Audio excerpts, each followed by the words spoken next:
Hi hello welcome back to my mini vlog. ಇದು ಬಂದು Sunday mini vlog ಆಗಿರುತ್ತೆ. ಮಧ್ಯಾಹ್ನದಿಂದ ಸ್ಟಾರ್ಟ್ ಮಾಡ್ತಾ ಇದ್ದೀನಿ ಆ್ಯಂಡ್ ನನ್ನ ಮಗಳನ್ನ ಮಲಗಿಸ್ಬಿಟ್ಟು ನಾನು ಅಡುಗೆ ಮಾಡೋಣ ಅಂತ ಬಂದೆ. ಸೊ ಇವತ್ತು ಸಂಡೇ ಆಗಿರೋದ್ರಿಂದ ಚಿಕನ್ ಮಾಡೋಣ ಅಂತ ಹೇಳಿ ಚಿಕನ್ನ ತರಿಸ್ಕೊಂಡಿದ್ದೀನಿ. ಸೊ ಚಿಕನ್ನೆಲ್ಲ ನೀಟಾಗಿ ವಾಶ್ ಮಾಡಿಕೊಂಡು ಇವಾಗ ನಾನು ಚಿಕನ್ ಕರಿ ಮಾಡ್ಕೋತಾ ಇದ್ದೀನಿ. ಸೊ ನಮ್ಮಲ್ಲಿ ಚಿಕನ್ ತಂದರೆ ಸೊ ಜಾಸ್ತಿ ಮಾಡೋದೇ ಚಿಕನ್ ಕರಿ.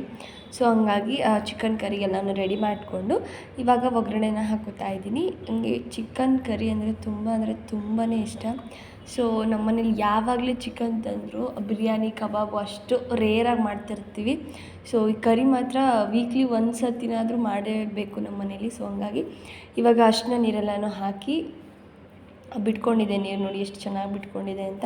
ಸೊ ಅದಾದಮೇಲೆ ಇದಕ್ಕೆ ಬೇಕಾಗಿರೋವಂಥ ಮಸಾಲೆ ಎಲ್ಲ ಐಟಮ್ಸ್ ಎಲ್ಲನೂ ಹಾಕ್ಕೊಂಡು ಅದನ್ನು ಸಹ ಮಿಕ್ಸ್ ಮಾಡ್ಕೋತಾ ಇದ್ದೀನಿ. ಆ್ಯಕ್ಚುಲಿ ಈ ರೆಸಿಪಿ ನನ್ನ ಯೂಟ್ಯೂಬ್ ಚಾನಲಲ್ಲಿ ಅಪ್ಲೋಡ್ ಆಗಿದೆ.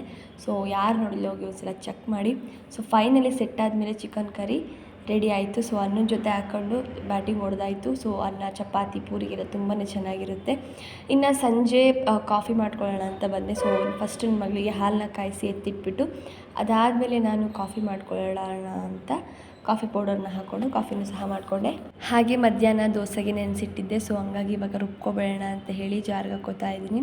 ಬೇಗ ರುಬ್ಬಿ ಎತ್ತಿಡೋದ್ರಿಂದ ಹಿಟ್ಟು ಚೆನ್ನಾಗಿ ಉಬ್ಬು ಬರುತ್ತಂತೆ. ಸೊ ನಾನು ಇದನ್ನು ಕೇಳಿದ್ದೀನಿ, ಹಾಗಾಗಿ ಇವಾಗ ಎಲ್ಲನೂ ನೀಟಾಗಿ ರುಬ್ಕೋತಾ ಇದ್ದೀನಿ.